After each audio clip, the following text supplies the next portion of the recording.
Grabe, Kim Pao fans, nagpalipad ng eroplano at billboards sa Times Square para kina Kim at Paolo.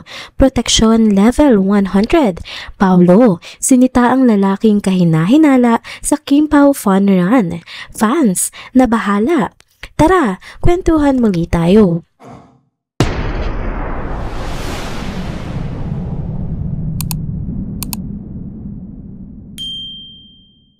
Hello mga ka-chanders! Welcome back muli sa ating channel. Kung bago pa lamang kayo dito, huwag nang kalimutang mag-like, mag-subscribe at i-hit na rin ang bell notification para lagi kayong updated sa mga balitang trending at napapanahon. Mga ka-chanders, hold on tight at huminga muna kayo ng malalim kasi nga, grabe talaga ang mga paandar ng mga fans ni na Kim Chiu at Paolo Avellino. Hindi nga lang basta bongga, level up, kabog at wagas sa effort. Kung akala nyo ay tapos na nga ang promo ng pelikulang My Love Will Make It Disappear, well, teka lang, dahil mas matindi pa nga ang pasabog ngayon. Ibang klase kasi ang pagmamahal ng mga Kim Pao fans dahil kahit tapos na nga ang promo, hindi pa rin sila tapos mag-celebrate ng love nila for their idols. At ang celebration, aba, hindi basta-basta, pang worldwide. Una na nga dyan sa listahan ng mga paandar ang Kim Pao Universe. Eto na nga at nagpalipad sila ng eroplano. Oo, tama ang narinig nyo. May per-airplane greeting sila para sa birthday ni na Kim Chiu at Paolo Avellino. Isang buong mensahe ng pagmamahal at suporta ang sinulat ng mga fans sa langit. Sabi nga nila, Kim Pao Universe family taking it to a whole new level of high. One tema, one dream, and let's fly high all together and letting the universe conspire to a better future.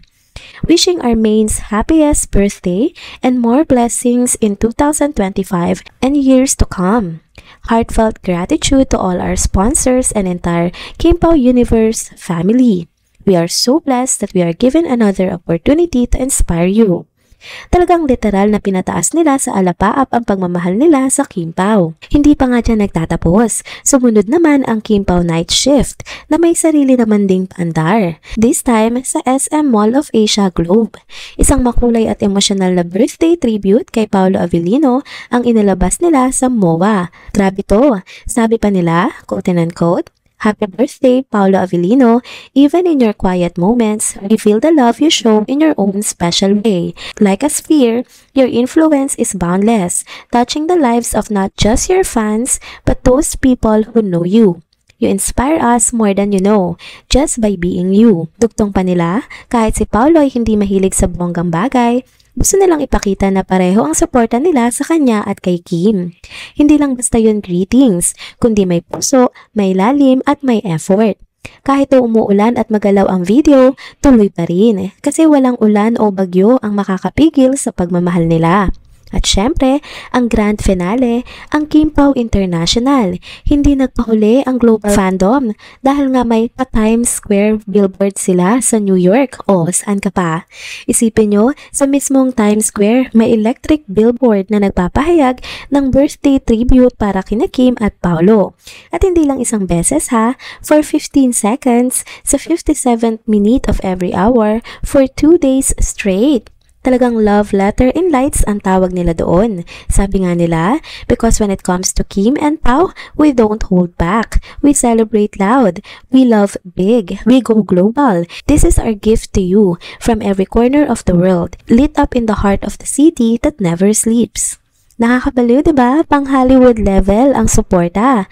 Kaya naman, ang tanong ko sa inyo mga ka-chenders, saan ka na makakakita ng fandom na ganyan kagrabe? Lahat ginawa, langit, lupa, dagat at pati na rin ang mga LED lights ng New York, ginamit para lang mapasaya ang kanilang mga idolo. Napakaswerte ni na Kim Chiu at Paolo Avellino dahil hindi nga lang sila basta minahal ng fans, sila ang minahal ng isang buong universe. Kim Pao Universe, Night Shift, at International pa.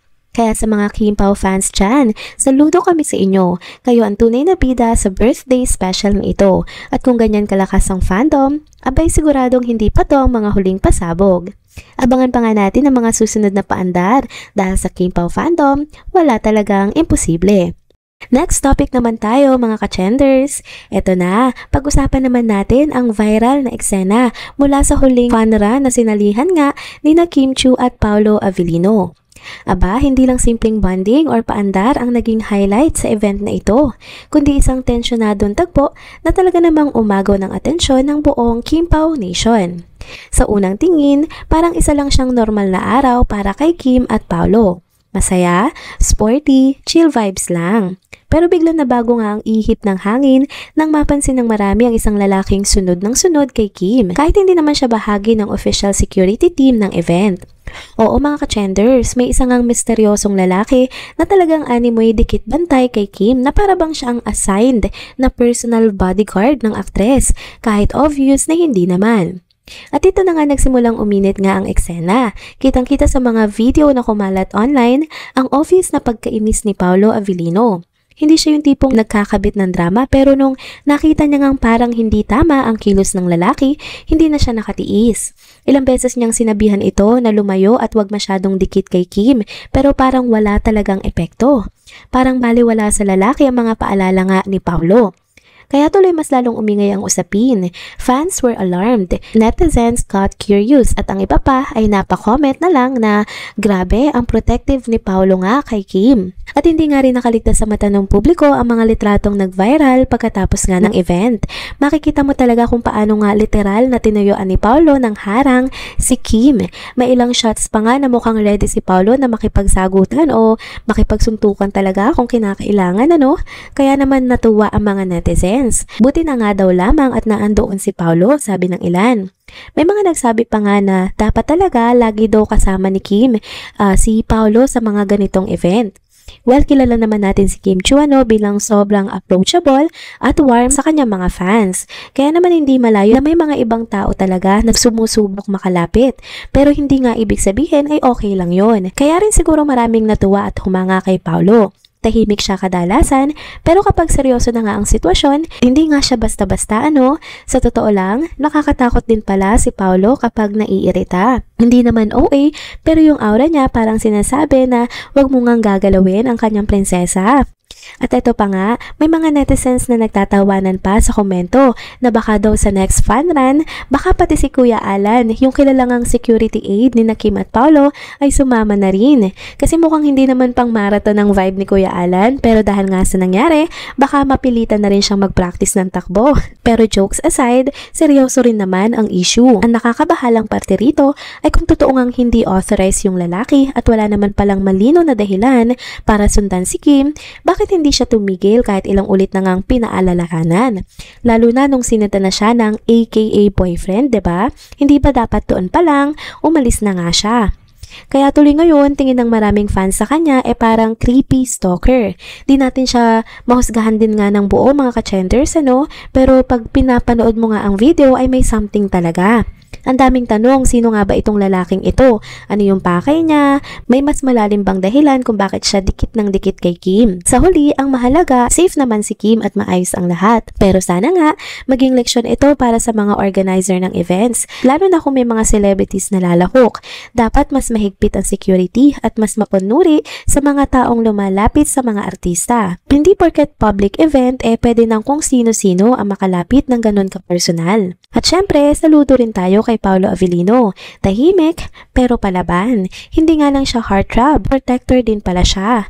Kaya hindi rin nakapagtataka kung bakit mas lalong kinikilig ang mga Kim Pao fans. Ika nga nila, grabe kung ganito ka-protective si Paolo. Di wow, diba?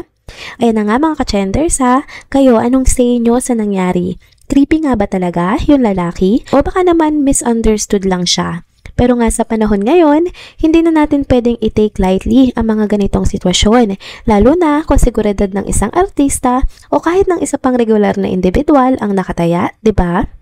And there you go mga ka-chenders, dito na pa muna nagtatapos ang ating isa na namang trending video update. Salamat sa inyong pagsubaybay at pagsama sa akin hanggang sa dulo ng video na ito. Pero bago kayo umalis, huwag niyo pong kalimutang mag-like, mag-comment, mag-subscribe at i-hit na rin ang bell notification para lagi kayong updated sa mga balitang trending at napapanahon. Kita-kits sa susunod na video. Paalam!